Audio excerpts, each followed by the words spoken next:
Let's take a look at the next drill in our freestyle series. So this is our body positioning drill, very popped, left arm extended with no equipment.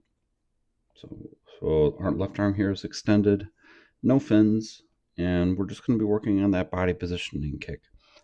Now just remember, one of these sides, or whenever we're looking at these progressions, one side is always going to kind of feel better for an athlete, and typically that's going to be their dominant side. So let's go over the key things that we look for in this drill. Now, as we stated, this is a very pop position.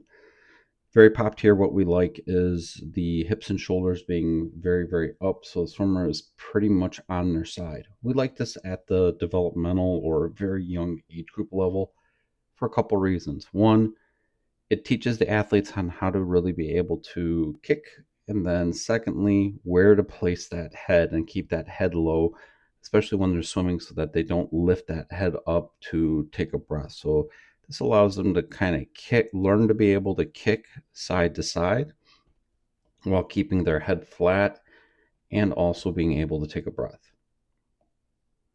When we progress into the next progression, we're going to go a little less popped, where we don't really typically would want to see the swimmer swimming completely on their side. So let's go over those key things that we would look for.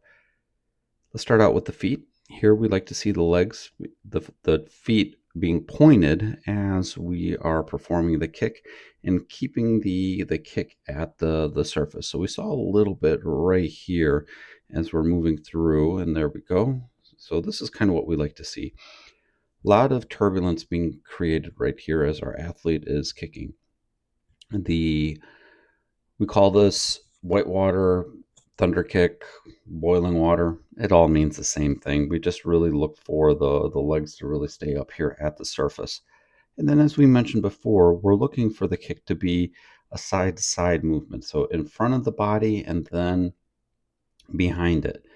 When the foot is loading up to go down, we want the athlete to kind of think about like they're going to be kicking a ball.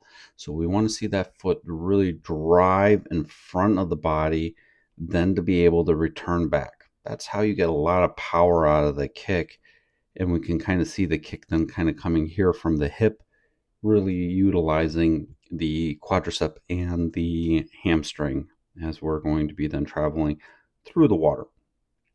Next, as we're kind of going up, as we mentioned, we're looking for the hips and shoulders here to be very extended, to be very, very, very popped as we're traveling through the water.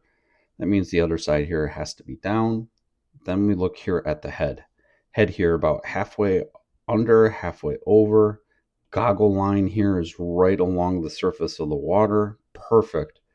And then we look for the hand to be here in front of the shoulder. That way, when our athlete is traveling, then we know we can really go here in a straight line. Now, it looks like here, just from our view, the hand is inside in front of the head a little bit. We would encourage our athlete to go out a little bit. Otherwise, we can kind of see the line that's created is going to be slanted, and what's going to happen is we're going to end up a little bit closer to that lane line than we'd like. And then as we're moving through, we just are really encouraging the athlete to hold this position, kick those legs, and keep that head steady. That's the main focuses here of the drill. And here our athlete's doing a good job. And just remember, breathe while you're kicking. Breathe while you're kicking. Beautiful. Strong kick here behind us.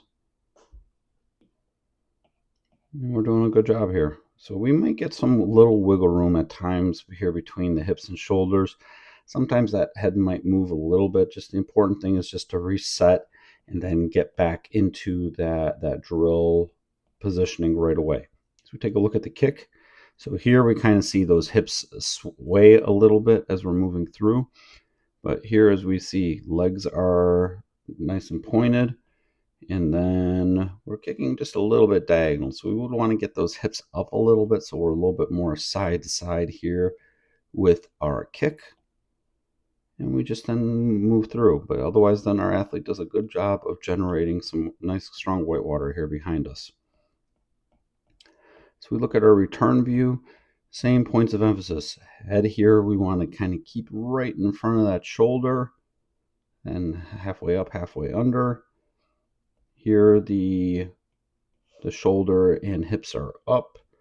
Again, we would want to encourage our athlete to make sure that we're getting that. There we go. Those nice strong legs. There we go. We kind of see really good movement there.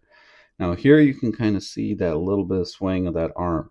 See how it's a little bit in front of the head? And then we just come out just a little bit. Remember, we would want to kind of keep everything to be a little bit more toward in front of the shoulder. That way we're not going to travel diagonally and wonder how did we end up so close to that lane line position. And we get a little bit of a lift here at times. So just again, we would want to encourage the athlete not to bury the head like here, but to have the head positioning a little bit more like it is right there. And otherwise, our athlete here is doing a great job with this drill. Let's go underwater and take a look at what we see. We just again want to see that arm extended, that kick here going front to back, side to side. So we got those hips here turned a little bit, and that'll be a common thing to work with your athletes on. Just work to bring those hips up a little bit more and just having that nice strong kick. If you found value out of this, be sure to drop a like and subscribe.